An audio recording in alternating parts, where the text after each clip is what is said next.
Hola, ¿qué tal, hermanos? Bienvenidos una vez más a Ministerio Palmoni. Vamos a continuar con nuestro repaso de la lección para la siguiente semana del 25 de octubre del 2025. La lección de esa semana se va a titular El conflicto detrás de todos los conflictos.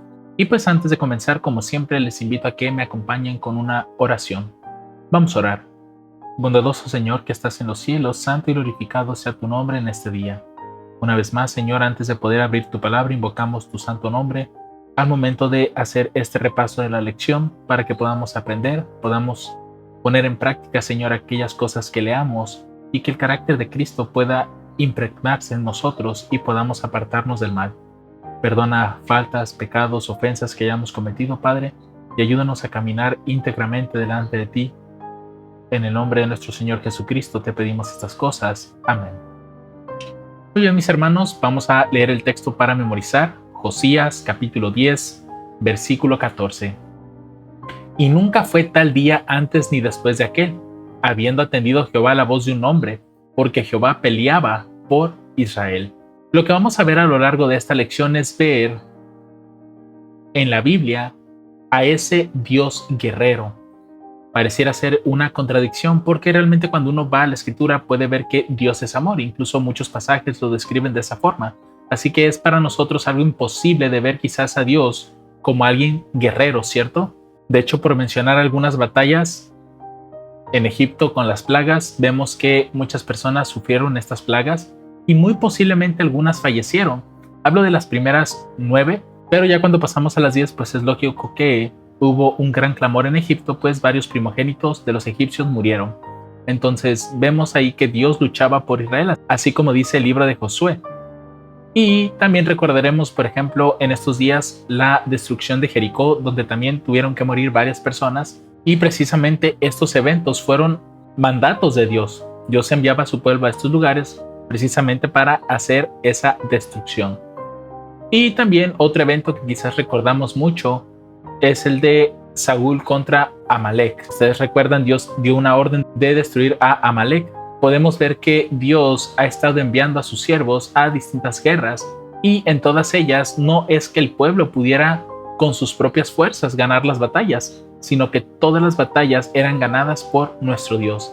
Y sabemos que esto es así porque tan solo pensamos en Jericó y sus grandes murallas, prácticamente o humanamente pudiéramos decir impenetrables para, en este caso, el pueblo de Israel, que ni siquiera tenía, o por lo menos la escritura no menciona que tuvieran un armamento de asedio, pero vemos que no se necesitó, pues ángeles poderosos estaban allí para poder derribar estos muros.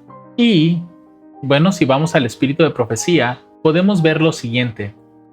Este tipo de guerras ya cambió, ya Dios no está luchando contra las naciones o los pueblos, y tampoco Dios nos envía que hagamos esto, sino que realmente hay una guerra que está ocurriendo entre nosotros, y es una guerra espiritual. Conflicto y Valor del 21 de abril, página 117, dice lo siguiente. Hay batallas que pelear cada día. No son como las de antaño, donde los ejércitos se juntaban para poder hacer guerra contra otras personas. Porque recuerden, la gracia de estos pueblos se había acabado. Había llegado a su límite. No es como que Dios nada más fuera y atacara un lugar, sino que todos ellos tuvieron la oportunidad de escuchar de la gracia de Dios, pero pues decidieron no seguir a Dios. Y sabemos que Dios pudo haber perdonado a estos pueblos porque ya vimos en la historia de Jericó, donde se le perdonó la vida a Rahab, la ramera. Entonces realmente estos pueblos tenían acceso a la gracia de Dios, pero pues no quisieron. Entonces hay batallas que pelear cada día.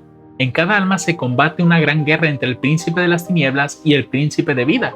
Noten, todos los días nosotros nos encontramos en guerras, en batallas, pero no de estas, sino internas, en el corazón.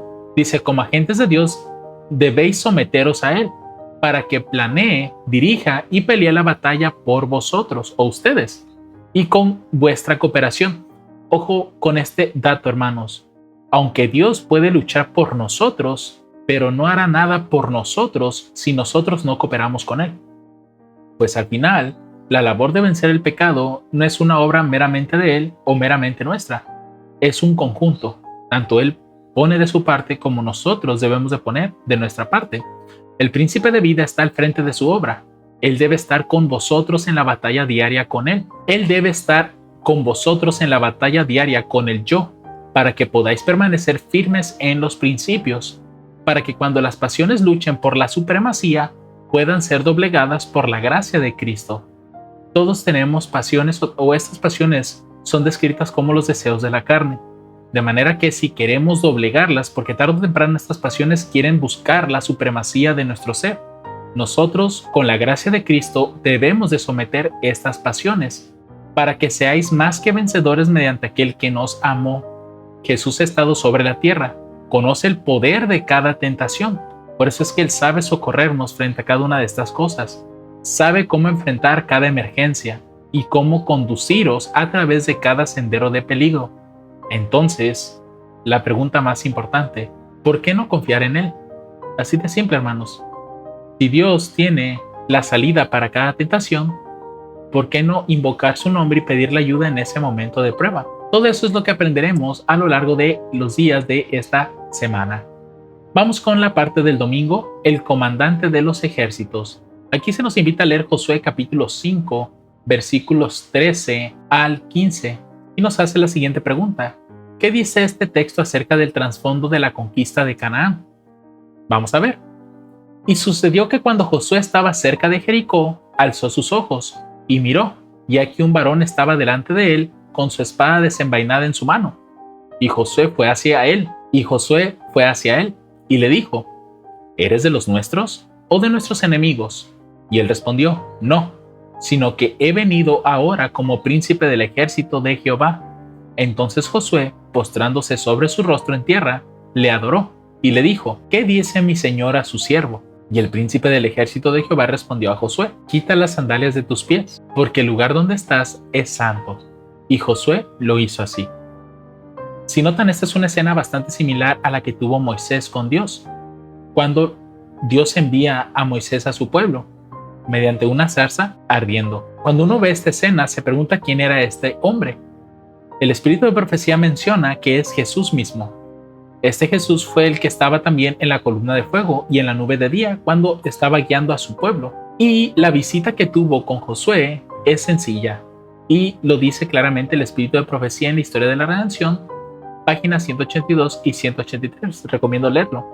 Dice, entonces el Señor instruyó a Josué en cuanto a lo que debía hacer para tomar Jericó. Es decir, Dios le mostró el plan de guerra. Todos los hombres de guerra recibieron la orden de rodear la ciudad una vez por día durante 6 días, y cuando llegara el 7º día, debían rodearla 7 veces. Si notan, aquí vemos que Dios estaba participando dentro de las batallas de Israel. ¿Cómo lo hacía? Pues dando el plan de guerra, diciéndole por dónde tenía que ir, qué tenía que hacer.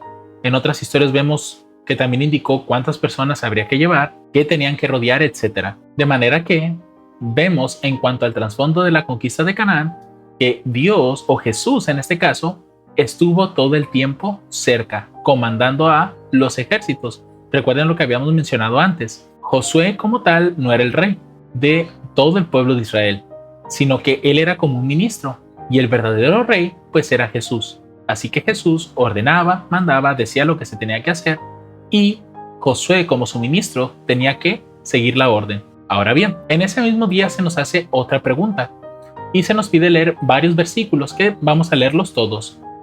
¿Qué enseñan estos textos acerca de la identidad de Josué y del comandante del ejército del Señor?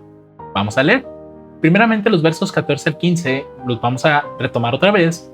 Dice aquí con respecto a esa persona, ese comandante del ejército del Señor, dice, y él respondió, no, sino que he venido ahora como príncipe del ejército de Jehová. Cuando vemos la expresión príncipe, hay que pensar como aquel que va a heredar todas las cosas, o como el rey. Entonces Josué, postrándose sobre su rostro en tierra, le adoró. Por esa razón se le permitió adorar a Josué, porque no estaba frente a un ángel.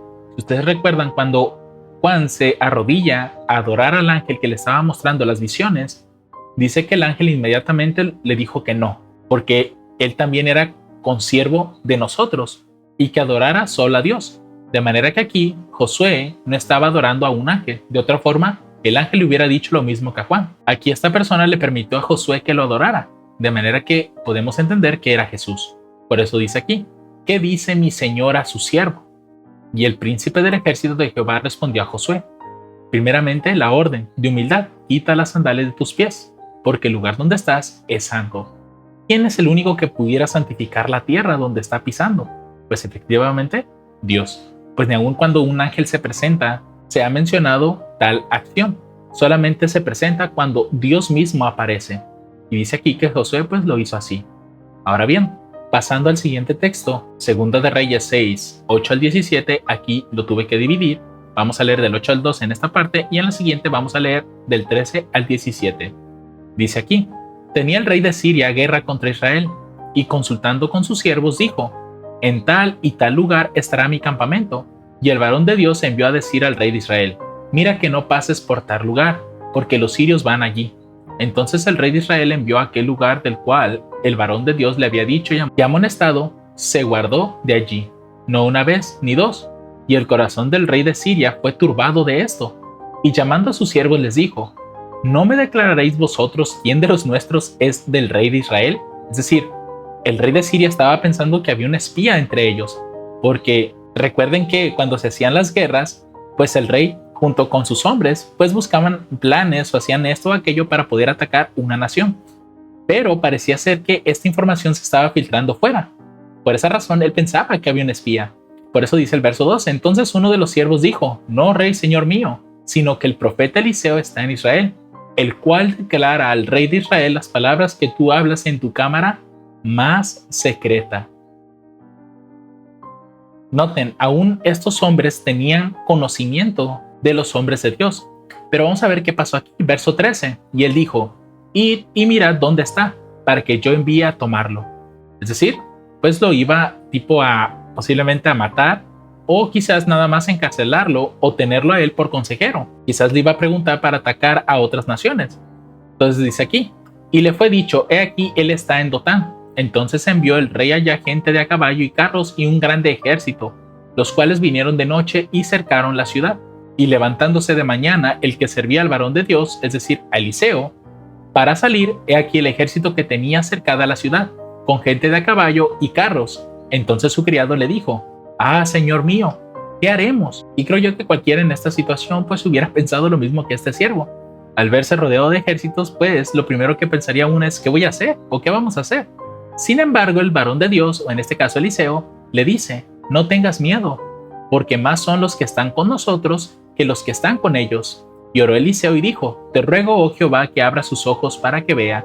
Y aquí es donde debería de llamarnos mucho la atención, porque a pesar de que Dios estaba enviando a sus ejércitos humanos, en este caso al pueblo de Israel, realmente Dios también enviaba a su propio ejército celestial. Dice aquí: entonces Jehová abrió los ojos del criado y miró, y aquí que el monte estaba lleno de gente de a caballo y de carros de fuego alrededor de Eliseo. Noten qué increíble escena, hermanos. Realmente, en algunos casos he visto videos donde ilustran estas, o imágenes incluso que ilustran estos detalles, y se ve increíble, ¿no?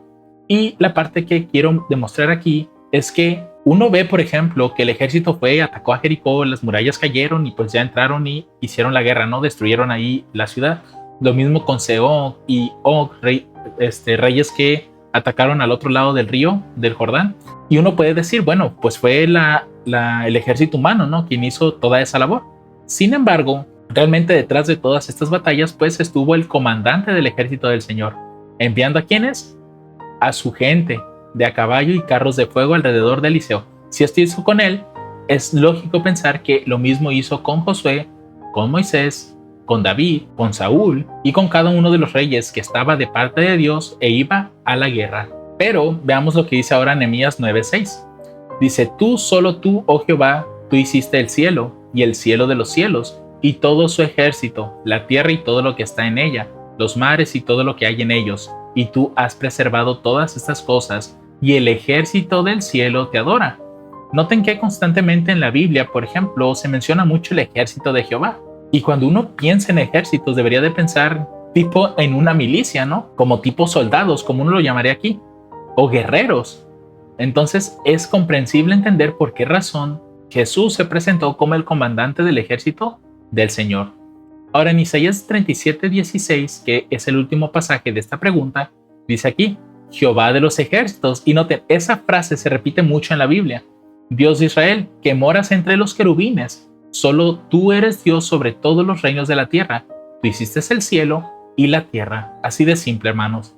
Dios siempre se ha mostrado como alguien que tiene ejércitos. Y estos ejércitos, hermanos, así como Dios protegió a Eliseo, también nos protegen a nosotros. Tal vez no de batallas porque pues ya no vamos a las guerras, sin embargo sí de las batallas espirituales que tenemos constantemente. Nos ayudan en nuestros problemas cotidianos y sobre todo para poder alcanzar la salvación. Así que la parte del domingo ya conocimos al comandante del ejército del Señor. Pasando a la parte del lunes, guerra en el cielo. Recuerden que esta batalla no comenzó en el Edén, comenzó en el cielo. Así que dice aquí, Josué comprendió que la batalla que estaba por librarse formaba parte de un conflicto todavía mayor. ¿Qué sabemos del conflicto en el que Dios mismo era partícipe? Por esa razón les digo, Dios tiene su ejército, y ese ejército fue utilizado en el cielo. Vamos a leer estos pasajes para conocer esta historia, aunque creo que ya muchos ya la conocemos, ¿cierto? Apocalipsis 12, 7 al 9. Nos dice aquí que antes de que hubiera la batalla en la tierra, en el Edén, dice que hubo una gran batalla en el cielo. Miguel y sus ángeles luchaban contra el dragón, y luchaban el dragón y sus ángeles, pero no prevalecieron, ni fue hallado ya el lugar de ellos en el cielo, y fue lanzado fuera aquel gran dragón, la serpiente antigua, llamada Diablo y Satanás, el cual engaña a todo el mundo. Fue arrojado en tierra, y sus ángeles fueron arrojados con él. Simplemente aquí vemos la primera batalla que se desarrolló en el cielo. Realmente esto era algo impensable, pero realmente sucedió. Parte de los ejércitos de Dios ya no quisieron servirle y empezaron a atacar a sus semejantes, a sus compañeros de guerra, en este caso a los ángeles que quedaron de parte de Dios, o como en este caso dice aquí, Miguel. Y noten aquí, podemos ver quiénes son los comandantes de estos ejércitos, Miguel y sus ángeles, que en este caso Miguel, pues es Jesús, el mismo que se presenta a Josué como el comandante de los ejércitos del Señor. Y Satanás también tiene su propio ejército. Por esa razón, sigue habiendo guerra entre nosotros, pero ya no es una batalla en la cual uno tenga que ir a conquistar otra tierra, sino que es una batalla interna, en el corazón. Y de alguna forma también pienso que ese tipo de guerra fue la que hubo en el cielo. Posiblemente no una batalla donde hubo espadas, flechas, cosas de ese estilo, sino más bien una lucha interna, un tipo Armagedón, en el cual Satanás con su astucia quiso convencer a muchos seres del cielo, parte de sus compañeros de ejército, pero muchos de estos decidieron no seguirlo. Ahora, pasando a Isaías 14, del 12 al 14, vamos a ver una descripción precisamente de Satanás. ¿Por qué ocurrió esta batalla? Aquí dice, ¿cómo caíste del cielo, oh Lucifer, hijo de la mañana? Una pregunta muy conmocionada, me imagino. ¿Cómo caíste teniendo o estando rodeado de todo lo que tenías? Cortado fuiste por tierra. Tú que debilitabas las naciones. Importante este detalle. Satanás debilita a las naciones. Satanás debilitó al cielo. Podríamos considerar al cielo como una nación. Era como cuando Jesús se le preguntó que si era rey. Y Jesús les dice, si mi reino fuera de este mundo, mis seguidores vendrían y lucharían por mí. Pero pues el reino de Dios no estaba aquí, estaba en el cielo. Por lo tanto, podemos ver esa conexión, ¿no? Satanás quiso debilitar, o más bien debilitó al cielo, trayéndose consigo una tercera parte de los ángeles. Eso es lo que dice Apocalipsis 12 en los otros versículos. Dice, tú que decías en tu corazón, subiré al cielo, en lo alto junto a las estrellas de Dios levantaré mi trono, y en el monte del testimonio me sentaré, a los lados del norte. Sobre las alturas de las nubes subiré, y seré semejante al Altísimo. Noten qué era lo que quería hacer Satanás. Quería tomar el trono de Dios. Es decir, quería destronar a nuestro Dios. Pero, como dice el texto, no prevaleció ni él ni sus ejércitos y fueron echados del cielo. Ahora bien, cuando pasamos a las notas, vamos a encontrar este texto importante que es precisamente una de las respuestas por cual Satanás no fue destruido en su momento. Dice aquí, Dios no se goza con la muerte de los injustos. Ha soportado mucho tiempo a corazones obstinados y endurecidos. El que dio a Cristo a este mundo ha dado mensajes de advertencia, pero muchos se han negado a escuchar. Ha soportado por largo tiempo a hombres que no han glorificado su nombre. Ahora llama a su pueblo a hacer un trabajo concienzudo y a remover toda piedra de tropiezo. Despejemos el camino para nuestro Dios. Realmente a Satanás se le dio la oportunidad en el cielo antes de que fuera echado de él. Cuando Satanás fue echado del cielo, prácticamente había perdido la gracia. Él mantuvo la gracia en el cielo mientras se estaba llevando a cabo esa batalla, esa lucha interna. Pero cuando él comenzó una guerra ya abierta contra el cielo, ya no se halló el lugar de él en el cielo. Y lo mismo pasa aquí, hermanos. Dios realmente no se gozó en destruir a los injustos que estaban allí en Canaán, sino que él también les dio su tiempo de gracia. No sé si recuerdan que en el caso de Abraham, cuando se le dio la promesa de la tierra, Dios le dijo que hasta la cuarta generación iba a venir a destruir a estas naciones, porque hasta ahí había llegado su tiempo de gracia. Y aún así, hermanos, estos pueblos tendrían acceso a la salvación. ¿Por qué creen que cuando hablamos, por ejemplo, de los Gabaonitas y de Rahab, podemos ver allí que la gracia estaba vigente todavía? Ellos podían haberse unido al pueblo de Dios como naciones, pero no quisieron. Solamente unos cuantos lo hicieron. De ahí vemos que la gracia estaba, pero el corazón simplemente era obstinado y endurecido. Ahora, pasando al texto de Ezequiel, dice lo siguiente: vino a mí palabra de Jehová diciendo, hijo de hombre, levanta endechas sobre el rey de Tiro y dile, así dice Jehová el Señor. Aquí Tiro lo está hablando en doble sentido. Una es para el rey de Tiro, literalmente, pero también esta descripción es para Satanás. Dice, tú eras el sello de la proporción, lleno de sabiduría y perfecto en hermosura. En Edén, en el huerto de Dios estuviste. Toda piedra preciosa fue tu vestidura. El sardio, el topacio, el diamante, el berilo, el ónice, el jaspe, el zafiro, la esmeralda, el carbunclo y el oro. Los primores de tus tamboriles y flautas fueron preparados en ti el día que fuiste creado. Tú, querubín ungido protector, yo te puse así. En el santo monte de Dios estuviste. En medio de las piedras de fuego has andado. Perfecto eras en todos tus caminos, desde el día en que fuiste creado, hasta que se halló en ti maldad. A causa de la multitud de tus contrataciones, fuiste lleno de iniquidad y pecaste. He aquí la respuesta de la cual el corazón de Satanás se desvió. A causa de la multitud de sus alabanzas, pudiéramos cambiarlo en caso de las contrataciones. Es decir, él también recibía tipo... Es que no sé si alabanza sea una palabra correcta, pero por lo menos sí era muy reconocido en el cielo. Su corazón se llenó de iniquidad y pecó, por lo cual, dice aquí, yo te echaré por profano del monte de Dios y te destruiré, oh querubín protector, de entre las piedras de fuego. Así que al final, Satanás va a ser destruido, porque la batalla ya estuvo perdida desde que comenzó. Solamente que, como dice aquí, Dios no se goza en la muerte del impío, sino que él se goza más en que se vuelva de su mal camino. Pasando de los versos 17 al 19 del capítulo 28, dice, se enalteció tu corazón a causa de tu hermosura, es decir, la vanidad. Corrompiste tu sabiduría a causa de tu esplendor. Es decir, prácticamente Satanás, por su apariencia y por cómo constantemente se estaba llenando de reconocimiento, su corazón se engrandeció, su sabiduría se corrompió y por lo tanto fue arrojado por tierra. Delante de los reyes te pondré para que miren en ti. Con la multitud de tus maldades y con la iniquidad de tus contrataciones, dice aquí, profanaste tu santuario. Aquí yo lo pudiera interpretar como el interior de él. A causa de estas cosas, su corazón se contaminó. Yo pues sacaré fuego de en medio de ti, el cual te consumirá, y te pondré en ceniza sobre la tierra, a los ojos de todos los que te miran. Todos los que te conocieron de entre los pueblos se maravillarán sobre ti. Espanto serás, y para siempre dejarás de ser. Así de simple, ese será el fin de él. Solamente que Dios todavía no lo hace, no por amor a él, sino por amor a nosotros. Por último, Daniel capítulo 10, versos 12 al 14 dice, entonces me dijo, Daniel, no temas, porque desde el primer día que diste tu corazón a entender y a afligirte en la presencia de tu Dios, fueron oídas tus palabras, y a causa de tus palabras yo he venido. Mas el príncipe del reino de Persia se puso contra mí 21 días. ¿Quién es ese príncipe de Persia? No es el rey que estaba en ese momento, sino que se refiere a Satanás. ¿Por qué? Porque dice aquí que Miguel, uno de los principales príncipes, es decir, el comandante de los ejércitos de Israel, vino para ayudarme y yo quedé allí con los reyes de Persia. Ojo, en la Biblia, hermanos, siempre que Satanás aparece, Miguel aparece.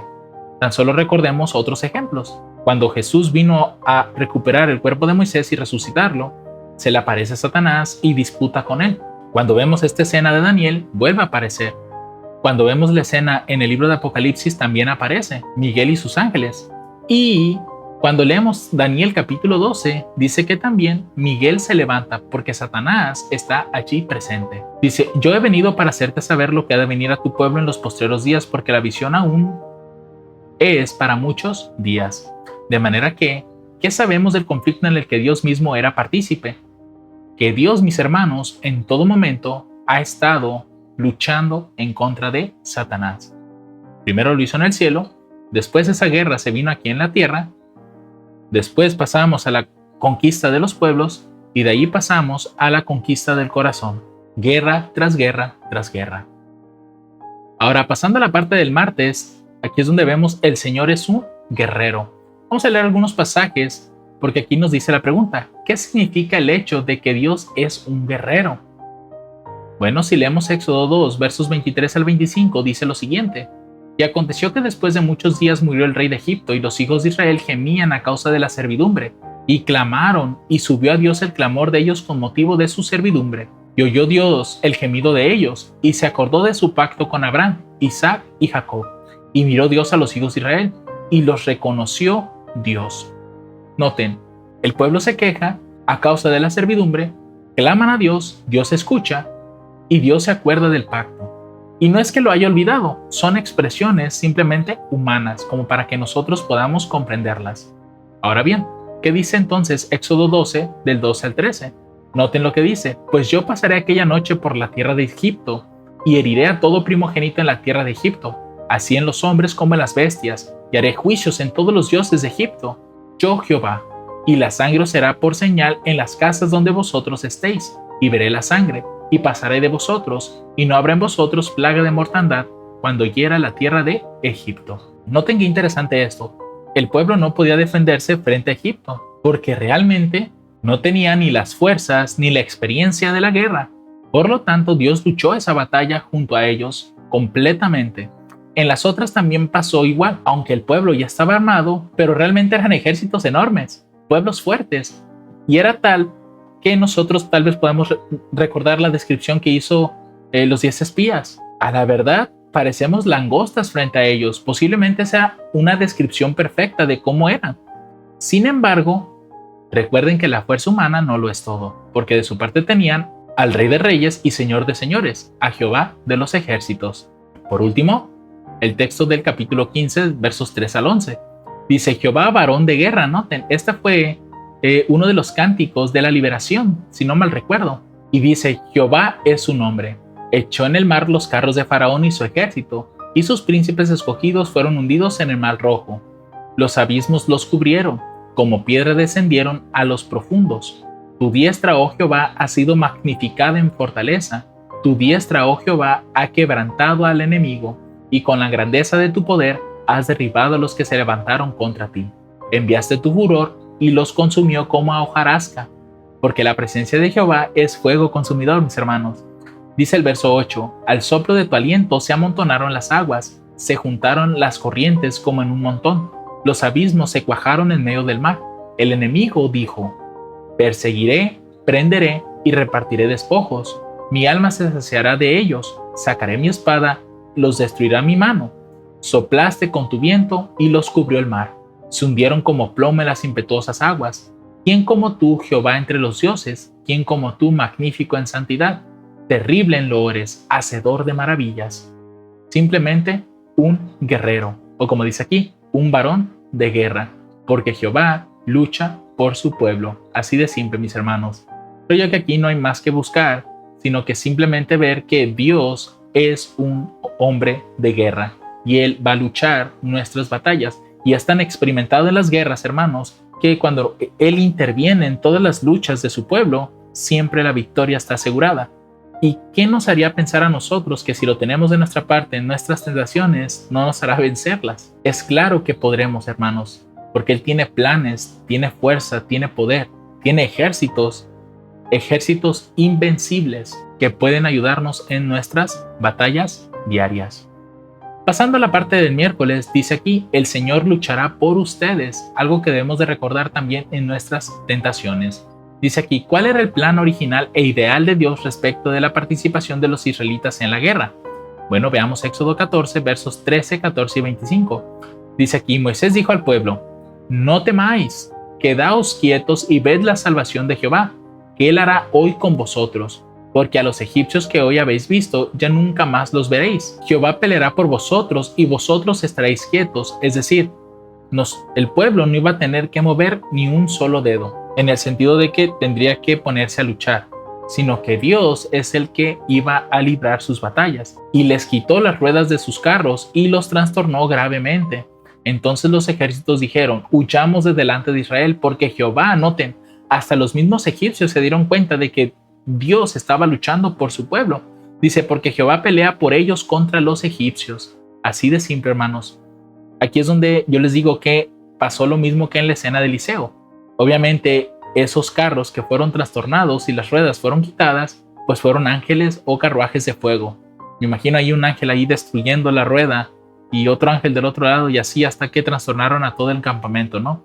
También me imagino que los ángeles mismos fueron los que estuvieron allí por orden de Dios, abriendo los mares y todo y dejando que el pueblo pasara a través del mar. Pero Dios, hermanos, es el que siempre estaba peleando. ¿Qué era lo que tenía que hacer el pueblo? Simplemente obedecer. Si Dios decía muévanse, el pueblo se movía. Si Dios decía paren aquí y quédense, el pueblo escuchaba. Pero tristemente el pueblo terminó haciendo todo lo contrario a lo largo del camino. Murmuraciones, falsas adoraciones que empezaron a hacer, etc.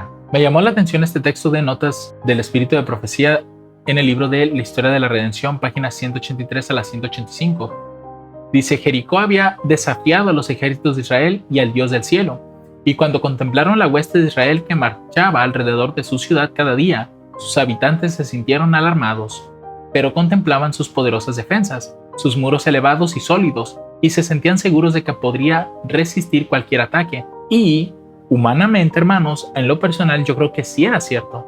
Realmente eran muros bastante sólidos, elevados, defensas poderosas, que un ejército común no hubiera podido penetrar ni siquiera en un día. A lo mejor con máquinas de asedio, pues tendrían que estar haciendo huecos y huecos o cosas así para poder derribar los muros. Pero en el caso de Israel no era ese. Pero cuando sus poderosos muros de repente se resquebrajaron y cayeron con un estrépito semejante al de un fortísimo trueno, quedaron paralizados de terror y no pudieron ofrecer resistencia. Así de simple, hermanos. ¿Quiénes pudieron derribar los muros? Obviamente no fue el sonido de la trompeta, porque es hasta científicamente imposible que eso hubiera pasado. Tampoco fue el hecho de que rodearan la ciudad cada uno de esos días, sino que fue la poderosa mano de Dios quien derribó esos muros. Ángeles fueron y derribaron esos muros, parte de los ejércitos del Señor. Ahora, pasando al jueves, ya casi vamos a concluir con nuestro repaso. Dice la segunda mejor opción. Nos pone a leer Éxodo y el libro de Josué, en los capítulos 17 y 6. Dice aquí: ¿qué similitudes encuentras entre estos dos relatos bélicos? ¿Y en qué se diferencian? Es decir, vamos a buscar similitudes y diferencias. Primero leamos el libro de Éxodo, versos 7 al 13. Y llamó el nombre de aquel lugar Masha y Meriba. Noten: por la rencilla de los hijos de Israel, y porque tentaron a Jehová diciendo: ¿está pues Jehová entre nosotros o no? Noten el verso 7. El pueblo realmente a lo largo del camino siempre hacía lo mismo, tentaba a Dios. Sin embargo, noten lo que va a pasar del verso 8. Y vino Amalec y peleó con Israel en Refidim. Y dijo Moisés a Josué: escógenos varones y sal y pelea con Amalec.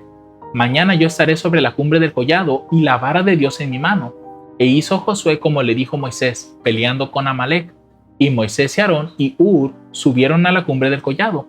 Y sucedía que cuando alzaba Moisés su mano, Israel prevalecía, mas cuando él bajaba su mano, prevalecía Amalec.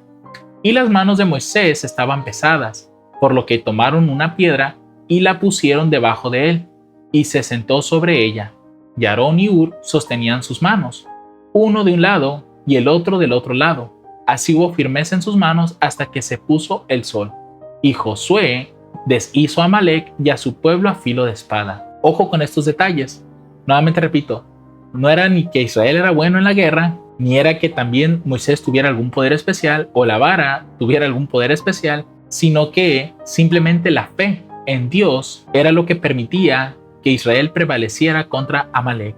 Y obviamente, hermanos, ahí hubo ángeles de Dios que estaban cuidando de su pueblo. Ahora lo vamos a comparar con el texto de Josué 6 del 15 al 20. porque recuerden que el otro ocurrió en Éxodo, es decir, unos años antes. Dice aquí, sucedió que en el séptimo día se levantaron temprano, al despuntar el alba, y dieron vuelta a la ciudad de la misma manera, pero ahora lo hicieron 7 veces. Solamente este día dieron vuelta a la ciudad 7 veces. Los otros recuerden que solamente fue una vez por día. Y aconteció que a la séptima vez, cuando los sacerdotes tocaron las trompetas, Josué dijo al pueblo, gritad, porque Jehová os ha entregado la ciudad. Obviamente esta acción de gritar, pues era la misma orden que le dio Dios cuando se le apareció a Josué.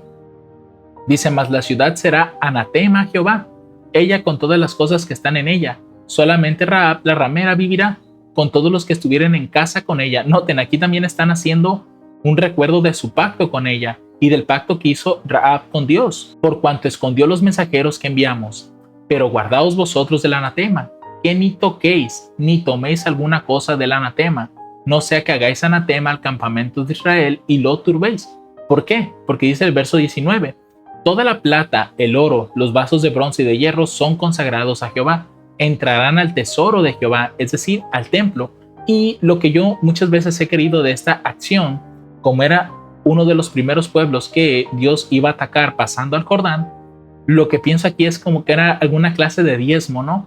Porque recuerden que después de este evento, ya Dios permitió que el pueblo tomara botín. Entonces, por lo menos yo así veo este evento, ¿no? Como que era el diezmo de Dios por las batallas que se iban a librar posteriormente. Entonces dice aquí, entonces el pueblo gritó y los sacerdotes tocaron las trompetas, y aconteció que cuando el pueblo oyó el sonido de la trompeta, el pueblo gritó con gran vocerío y el muro cayó a plomo. Noten, y el pueblo subió luego a la ciudad, cada uno en derecho de sí, y la tomaron. Yo me imagino, hermanos, que cuando los hombres de Jericó vieron esta escena y cómo los muros caían, yo creo que desfallecieron en ese momento y no se pudieron ni mover. O a lo menos hubo unos cuantos que defendieron, pero yo siento que el resto de guerreros no hizo nada, porque sabía, e incluso ya lo vemos en la historia con Rahab, en días pasados que leímos los textos, el pueblo desfalleció porque realmente tenían temor de Israel, por todo lo que habían escuchado que pasó en Egipto y con los otros 2 reyes que estaban al otro lado del Jordán. Entonces, ¿qué similitudes encontramos en ambos relatos? Dios era el que estaba luchando por ellos. Esa es la similitud que encuentro en ambas historias. El pueblo obedecía ese plan de guerra y ellos salían victoriosos. ¿Qué diferencia se encuentra ahora? Bueno, posiblemente pudiéramos tomar de diferencias. Una es que en Jericó, por ejemplo, pues habían muros. En el caso de Amalek, pues no se menciona esa parte de los muros. Otra sería la forma en la que la fe se ejerció. Aquí la ejercieron dando vuelta a la ciudad. En el caso de los días de Moisés, era tomando la vara y extendiéndola hacia el sol o hacia el cielo. Quiero pensar que era hacia el cielo, mejor dicho. No recuerdo si era hacia el sol. Realmente ahorita no tengo fresca esa historia. Pero pues Moisés tenía que tener las manos elevadas, ¿no? Ahora, otra diferencia que puedo encontrar es que en este caso Josué, por ejemplo, el pueblo tuvo que dar vueltas alrededor de la ciudad durante 7 días, y en el séptimo tuvo que hacerlo 7 veces. Y derribaron los muros mediante un grito. Pero en el caso de los días de Moisés no fue así, sino que él tenía que levantar las manos con la vara para que el favor de Dios estuviera en ellos. Y mientras Moisés tuviera las manos elevadas, pues el pueblo prevalecía contra Amalek. Pero si él bajaba las manos, Amalek prevalecía sobre Israel. Entonces creo yo que esas serían como que las similitudes y diferencias que uno puede encontrar en estos eventos. Ahora, cuando vamos a las notas del espíritu de profecía, noten lo que dice aquí, en fe y obras, página 19 a la 21. Por rebelión y apostasía el hombre perdió el favor de Dios, no sus derechos, porque él no podía tener valor excepto el que le fuera conferido por el amado Hijo de Dios. Y este punto debe ser entendido. El hombre perdió esos privilegios que Dios en su misericordia le presentó como un don gratuito, un tesoro en depósito para ser usado en el avance de su causa y su gloria, para beneficiar a los seres que él había hecho. En el momento cuando la criatura de Dios rehusó obedecer las leyes del reino de Dios, en ese momento se volvió desleal al gobierno del Creador y se hizo enteramente indigna de todas las bendiciones con que él la había favorecido. Aunque pareciera ser que no tiene una conexión directa con lo que acabamos de leer, pero usualmente cuando las notas biográficas hacen estos comentarios es como para cuestiones de reflexión. Nosotros sabemos que todas estas guerras que hubo, pues prácticamente descienden por la rebelión y apostasía que cometió Adán en el Edén. Y esta misma rebelión y apostasía, Él la heredó a todos sus hijos hasta llegar a nosotros. Por lo tanto, aún nosotros hemos perdido el favor de Dios, mas no los derechos. Pero esos derechos se nos son conferidos a través de Jesús y solamente a través de Él. La gracia, la salvación, su misericordia, todo esto es a través de Jesús. Y tenemos derecho a eso por Jesús. Si Jesús no hubiera venido a morir por nosotros, ni siquiera la salvación sería parte de nuestros derechos. Es decir, pereceríamos en este mundo. Pero a causa de que Jesús vino, tenemos derecho a eso. El favor ya lo perdimos, pero al tener el derecho de poder ser reintegrados a los ejércitos del cielo, el favor puede volver a nosotros, pero hay que mantenernos siempre leales. Por último, la parte del viernes para estudiar y meditar. Se nos invita a leer el capítulo de la caída de Jericó, muy recomendado. Y voy a leer esta cita de Patriarcas y Profetas de las páginas 413 a la 414, porque me pareció interesante. Dice: Dios les había dado el privilegio y el deber de entrar a la tierra en el tiempo que les señalara, pero debido a su negligencia voluntaria se les había retirado ese permiso. Note cuán importante es que nosotros hagamos las cosas en los tiempos en que Dios lo señala y no dar largas a las cosas, porque puede ser que perdamos esa oportunidad. He escuchado muchas veces que los tiempos de Dios son perfectos y realmente lo son, pero en ocasiones llamamos perfectos los tiempos en los cuales pues Dios no ha dispuesto. Es ahí donde entra el discernimiento de nosotros. Dice aquí: no quería Él que tomaran posesión de la tierra por medio de la guerra, sino mediante la estricta obediencia a sus mandatos. Ojo, realmente el punto de Dios no era guerra, era más bien que, y si ustedes recuerdan, creo que en palabras que mencionaba Moisés, recuerdo mucho este texto, aunque se los voy a parafrasear, decía que cuando las otras naciones vieran las leyes justas que Dios había dado al pueblo, las mismas naciones alrededor se maravillarían, diciendo: ¿qué pueblo es este? Dice que tiene tales leyes tan justas y perfectas, etcétera, y que su Dios está tan cerca de con ellos. Es decir, Dios quería que mediante la obediencia de su pueblo y que su pueblo fuera realmente leal y fiel a Dios, las otras naciones se convirtieran. Sin embargo, a causa de esto, de que el pueblo era negligente en ese aspecto, pues tristemente muchas de esas ocasiones se tuvo que recurrir a la guerra, porque pues el pueblo también terminó pues violando los mandamientos de Dios y por ende pues no había allí una obediencia perfecta a Dios y el pueblo pues no miraba eso en ellos.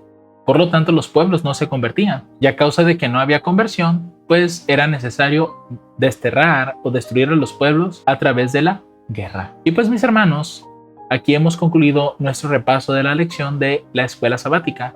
Creo que realmente hay un conflicto muy grande en nosotros y es un conflicto del cual no podemos separarnos o quitarnos o decir yo no participo. Es un conflicto que está en cada ser humano, seas creyente o no, y es una lucha colosal que si tú enfrentaras solo esa lucha, veríamos esa lucha como los gigantes que comentaron los espías. Nosotros seríamos langostas frente a ese problema.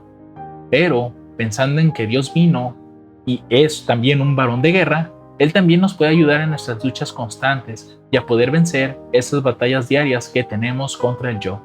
Que Dios nos ayude, hermanos, a seguir cambiando y que toda esta lección que hemos estado repasando en este día pueda ayudarnos a mejorar y apartarnos del pecado. Que el Señor les bendiga abundantemente. Amén.